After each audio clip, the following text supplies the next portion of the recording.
tentar dialogar com elas aqui de uma forma mais breve possível também. Quando a Michele traz, né, como é possível fazer essas conversas com os colegas nos espaços de trabalho, né, é bem interessante isso, né, Michele? Porque, de fato, né, de verdade, os encontros nas salas dos professores, nos espaços escolares mesmo, né, os encontros entre professores e professoras, que já não eram assim tão favorecidos, né, pelas matrizes curriculares dos diferentes segmentos que se tem, mas a verdade é que esses encontros eles nunca foram tão favorecidos, né? Embora a gente tenha até a necessidade do cumprimento aí de terço para planejamento, por exemplo, né? Mas a gente também sabe que esse momento de planejamento nem sempre é utilizado para esses encontros, e sim para questões administrativas, burocráticas, que acabam ali roubando muito, né, dessas nossas conversas, né? Pelo fato dali, né, especificamente do CREJA, que é esse espaço em que eu me encontro hoje em dia, ser um espaço onde a gente trabalha com a forma de estudo semipresencial, ou seja, a gente está direto com os estudantes por 2 horas, né? A gente tem algumas turmas ao longo do dia, tarde e noite, por 2 horas. Ali a gente consegue, sempre relembrando, seja qual for a gestão que esteja passando pelo CREJA, né? Qual seja a direção que esteja passando pelo CREJA, a gente sempre se vê na necessidade de relembrar que ali, enquanto escola, mas principalmente como um centro de referência, precisa estar atuando de forma a possibilitar para que outros espaços em que a educação de jovens e adultos vai acontecer, ali as coisas precisam acontecer de uma forma um pouquinho diferente. E não por ser uma instituição que não deve ser tocada, que necessariamente vai acontecer de forma diferente por ser diferente. Porque precisa ser dado um exemplo a partir dali para ser seguido por outros colegas também, e que a gente também precisa estar aberto à escuta, né, de outros exemplos que vão acontecendo em outros espaços, né? Então, mas não é simples, ainda assim não é simples.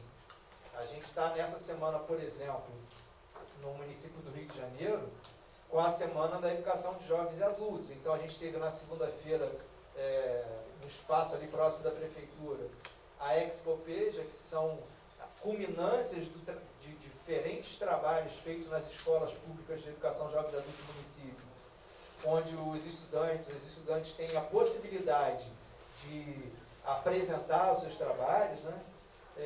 E a gente vai fechar essa semana na sexta-feira, na parte da tarde, com uma fala das 3 escolas exclusivas que a gente tem no município do Rio de Janeiro. Ou seja, escola exclusiva, que é aquela escola que funciona somente com a educação de jovens e adultos. Então, que além da nossa, que é lá no centro da cidade, tem o Seja Maré e o Seja Cari. Então, na sexta-feira, tem um fechamento na fala dessas 3 escolas, né, com professores que já passaram por ali, e assim a gente vai tentando travar ali as nossas conversas, mas realmente não é algo assim tão simples de fazer, né? Também agradecer aí a pergunta do Márcio, né, como é que a gente encara aí essas tecnologias, né, dentro das nossas práticas pedagógicas da educação física. Na Prefeitura do Rio de Janeiro eu suspeito, e quero que a minha suspeita esteja enganada, né, torço para que a minha suspeita esteja enganada, e batalho e perturbo para que essa suspeita esteja enganada lá no espaço onde eu frequento, né? Mas eu tenho essa suspeita de que a gente vai ter um retrocesso ao que era anterior a 2020, tanto no acesso aos estudantes, né? Para esses aparatos tecnológicos que foram tão utilizados, quanto também da instrumentalização de professores e professoras e dos próprios espaços escolares na utilização dessas tecnologias tão utilizadas, né, durante esse período de pandemia. A gente teve um momento bem delicado na Prefeitura do Rio de Janeiro, que está tentando sair agora, e muitas escolas ainda não saíram, que muita gente deve ter tido conhecimento, né, se não todos, que foi o ataque hacker que sofreu a Prefeitura, e isso deu um bug do tamanho que vocês não têm ideia. Quer dizer, a gente ficou meses sem conseguir usar a internet. Por exemplo, aí de novo, né, num centro de referência, onde, além do semipresencial que a gente funciona, a gente tem turmas da educação à distância também, né, para estudantes que já estão quase complementando o ensino fundamental. E aí, como é que você trabalha a educação à distância sem você nem ter internet? Como é que você trabalha com os estudantes? E isso não é um privilégio do CREJA, né? A gente vai ter um sem número de escolas públicas municipais do Rio de Janeiro, só para a gente se segurar no Rio de Janeiro, sem instalações próprias para a gente ter práticas corporais, por exemplo, como tem no CREJA. O que eu tenho lá de maior espaço, além do entorno do próprio prédio, é um salão cheio de cadeiras, onde eu tenho que fazer todo dia de aula adaptações para que aconteçam ali as práticas corporais. E como é que essas práticas corporais dialogam com as tecnologias que estão aí à nossa disposição, se nem internet por meses a gente tinha, né? E agora, coisa de 2, 3 semanas atrás, é que começou a voltar à normalidade, né? E colocar esses estudantes ali também no contato, assim, o máximo que a gente conseguir perante essas tecnologias. Então, eu tenho uma suspeita, por esse início, né, de período pós-pandêmicos, muito entre aspas, né, eu tenho uma suspeita que a gente vai voltar um pouquinho ao que era antes, mas eu torço muito para que a gente esteja enganado. E, por fim, falar sobre a questão da área de linguagens para a educação física dentro da BNCC, né? Completamente desconexo isso no meu entendimento, né? Eu não consigo me encaixar ali, eu não consigo me encaixar na BNCC, eu não me encontro ali. A educação de jovens e adultos em nenhum momento foi contemplado com a BNCC, então se já é uma coisa descontextualizada, fora da casinha, piora muito mais, porque você não conta de novo ali com a educação de jovens e adultos, em momento algum, falando sobre a educação física escolar. Então, assim, isso nunca é segredo para mim, né? Assim, eu simplesmente ignoro a BNCC, né, dentro das práticas corporais. A gente tem outras possibilidades de inspiração e de práticas pedagógicas que vão dizer muito além da BNCC. Então, aprisionar a educação física escolar dentro de um grupo de linguagens e, assim, sem um diálogo dentro da área, mas um diálogo de verdade para que isso acontecesse, né? Isso para mim é algo totalmente desprestigiado, vamos dizer assim, da minha parte, né? Eu nem levo em consideração.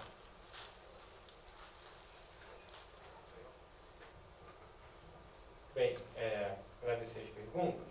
Vamos tentar aqui, não necessariamente fazer na ordem, mas assim, acho que discussões que me apetecem mais aí para a gente poder avançar. Enfim, como que a gente vê o uso da tecnologia, né? Eu acho que a gente tem uma pergunta inicial, que é, para que essa tecnologia? Acho que a gente precisa ter uma... que já foi mediado, inclusive, na fala da sua pergunta, né? Citando o uso transgressor da tecnologia, mas a gente não pode entender que esse para quê, a gente não pode aceitar passivamente que esse para quê seja para intensificar a exploração do professor com um discurso inovador. Isso é uma coisa fundamental, assim, né? A gente viu um crescimento gigantesco do uso das tecnologias durante o período da pandemia, que era um projeto que já estava no forno da educação empresarial há muito tempo.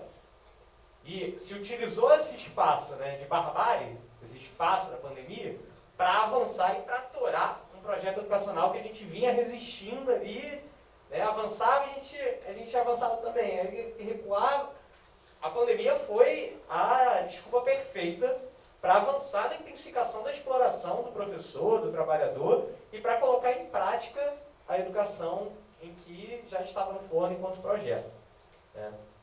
E, nesse sentido, eu acho que é importante também, por outro lado, a gente não fazer o papel de não quero tecnologia, né? Não fazer o papel de não, nada de inovações tecnológicas, não se trata disso. Mas que essas produções, né, esse conhecimento, seja a partir de um controle dos interesses dos trabalhadores. É claro que a gente aponta aqui pela democratização do acesso à internet, pela democratização do acesso à tecnologia, porque são produções da humanidade. Logo, é direito de todo mundo, né? Mas a gente precisa ter um cuidado nesse uso tecnológico, porque, por exemplo, eu trabalhei triplificado ao longo da pandemia, sobretudo na escola privada, né?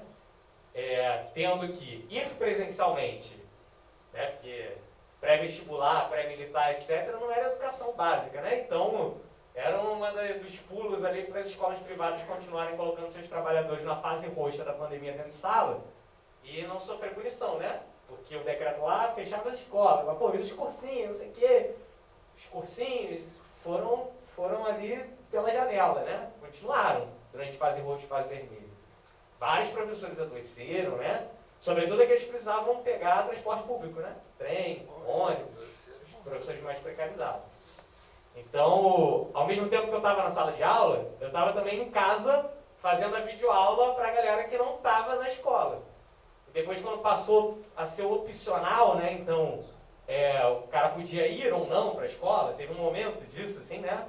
Na rede privada, pelo menos, que era opcional. Então, tu tinha que dar conta do dobro da tua turma, porque tu dava os tempos das tuas turmas, mais as gravações de aula para a galera que ficava em casa. E depois, era ali o ao vivo, né? Me sentia num programa do Faustão ali, né? Dava aula para 20, 30 em sala, mais 150 online na câmera, né? Monitorado, obviamente. Aí também avança os elementos conservadores da educação, a perseguição dos professores, né? Pô, o pai lá em casa está ouvindo a gente discutir, por exemplo, os recortes de classe, raça e gênero nas práticas corporais. Pô, no meu tempo a educação física era um atrás do outro jogando a bola. O que é isso aí, o professor doutrinador, né? O cara não entende nada de educação, enfim. Então, nesse sentido, as tecnologias podem ter também um sentido perverso, né? Então, essa mediação, eu acho que a gente precisa, sim, se apropriar do uso da tecnologia, fazendo essas ponderações, né? E encaminhando para os nossos interesses, né? Por exemplo, discutindo quem tem acesso à tecnologia. A discussão sobre a tecnologia dentro da escola passa também por uma discussão de acesso. Nem todos os meus estudantes têm acesso à tecnologia, nem todos os meus estudantes têm internet em casa, né? Nem todos os meus estudantes têm TV em casa, na verdade. Então, nesse sentido, que a gente se aproprie sim das discussões tecnológicas, né? Das questões, enfim, e com não perder de vista a realidade social concreta, né? E no campo da educação física, acho que é isso, né? A gente tem alguns debates aí a ser feitos sobre a questão do uso tecnológico, né? Acho que quando a gente tem um momento ali de ficar em casa, etc., tem uma dificuldade grande de um campo da educação física de justificar a existência da educação física justamente pela ausência dos debates pedagógicos, o que ela é na escola. Isso aconteceu bastante, né? Eu precisei ensinar para o coordenador o que era a educação física para garantir a educação física na grade curricular, porque senão ela ia ser tirada, já que não pode fazer exercício e esforço e um atrás do outro dando passe de peito, logo, o que está fazendo online? Né? Porque é a ausência do debate pedagógico do que é educação física dentro da escola, no sentido, né, do trabalho com a cultura corporal, da ampliação da cultura corporal de nossos estudantes, do contato, da vivência, né? Então, nesse sentido, acho que é por aí. Sobre a pergunta da professora sobre como conversar com os colegas, assim, mesma coisa que o professor traz, assim. A gente tem uma rotina, né, exaustiva e em vários momentos. O tempo de planejamento é tempo de descanso também. Um tempo de sair da gritaria, né, de sair de um processo extenuante de trabalho diário.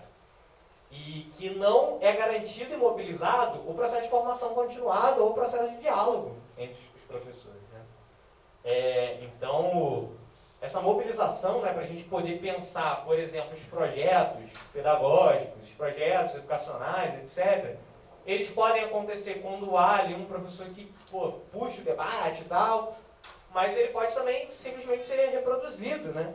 Então, esses espaços de conversa faltam, de fato, no nosso cotidiano, para que a gente avance, para que a gente mobilize. Eu, particularmente, né, meu primeiro ano na rede, meu primeiro ano, consequentemente, na escola, tenho colocado ali alguns debates, mas também na leitura do cenário, né, para não ficar taxado também, já do meu primeiro ano. mas fazendo o debate que tem que ser feito, né, por exemplo, de questionamento aos projetos que são apresentados pela prefeitura, etc. Mas a gente vê também um desgaste muito grande dos professores nesse debate político, né? Então a gente precisa se mobilizar de questionar que, pô, cara, se tu tá com esse desgaste político, vai piorar. Se a gente não se mobilizar e não se organizar, vai piorar. Né? Então, nesse sentido, é isso. Assim, há uma dificuldade muito grande de fazer essas conversas na rede. Sobre a educação física na área de linguagens, bem, é isso. Assim, acho que a gente precisa debater mesmo epistemologicamente o campo, o que é o campo, a essência do campo. Mas eu entendo que sim, há uma justificativa dele estar, não pela base, né? Óbvio, né? Não reivindicando o documento da base, mas pensando essencialmente no campo da escola, enquanto uma forma, né, de linguagem, de conhecimento a partir do movimento do corpo, né? Mas, sobretudo, também a partir de uma existência de discussão política do campo. Porque, né, eu acho que todas as disciplinas, elas são para além delas mesmas. Né? Elas precisam ser pensadas em conjunto, elas atravessam todos os campos, todas as áreas, beleza. Mas será que é estratégico ela está no campo das biológicas, da educação física? Será que é isso que a gente quer? Isso talvez não é a vitória dos setores biologizantes do campo da educação física que querem tirar as discussões que a gente avançou durante esse tempo todo, desde lá dos anos 80, 90. Então, a educação física vai ser o braço da biologia. Essa educação física que a gente quer na escola, para mim é muito problemático. E é muito problemático porque eu parto, e isso só rapidinho assim, a partir do entendimento de que a educação física ela trabalha com um campo de conhecimento que a humanidade produziu ao longo da história chamado cultura corporal, que já foi apresentado aqui pelo professor. O nosso papel enquanto professores de educação física na educação básica é garantir e ampliar a cultura corporal dos nossos estudantes. É fazer com que eles tenham contato, vivências, relações com as práticas corporais várias. Não é só futebol, basquete, vôlei, handebol, onde só os melhores jogam, o restante fica na arquibancada, né? E valeu. E que eles consigam ter contato com os vários componentes da cultura corporal. Então, o professor de educação física tem que dar aula de dança, tem que dar aula de ginástica, tem que dar aula de jogos e brincadeiras, tem que saber fazer discussão histórica das práticas corporais, contextualizadas, como a professora Luciana e o professor trouxe. Não adianta a gente chegar lá também, pô, beleza, vamos escolher um conteúdo politicamente, vamos pegar capoeira, show, fundamental. Beleza. Mas não adianta também ficar um atrás do outro gingando. Sem entender a condição da capoeira a partir da relação histórica no Brasil enquanto ponto de resistência e de luta contra a colonização, contra o escravismo. Um elemento que mostra pra gente que a nossa história é violenta, não é pacífica, como alguns aí da sociologia mostravam, democracia racial, que bonito, que beleza. Não, a gente teve processos violentos, de resposta também a uma violência institucional brasileira. Clóvis Moura fala disso. Por que a gente não tem na nossa discussão, na graduação, autores fundamentais de sociologia brasileira? Porque a gente só entende a capoeira se a gente entender a história do Brasil. Senão é só movimento pelo movimento também. A gente só entende futebol, galera, se a gente entender os processos históricos e políticos que se construíram. Por que futebol, e aí pegando citação clássica, de alguns livros de educação, por que é o futebol o esporte mais popular do Brasil e não o tênis? E não, o Brasil é o país da chuteira e não do pé de pato. Por quê? Porque houve um processo político histórico de popularização, porque era elitizado. Então, nesse sentido, e há também um processo de mercadorização disso.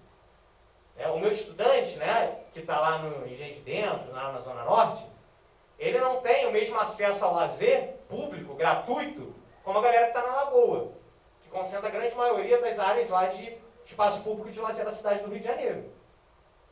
Quem é que vai fazer essas discussões? A gente. Então a gente precisa se instrumentalizar delas.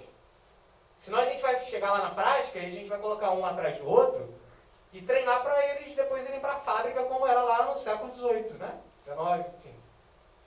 É isso que a gente vai fazer? A gente chegar lá e falar da mitocôndria, do não sei o que, não sei o que lá. Que tem que instrumentalizar também, no campo da saúde, mas contextualizado a partir da relação ali da vida e da existência desse estudante.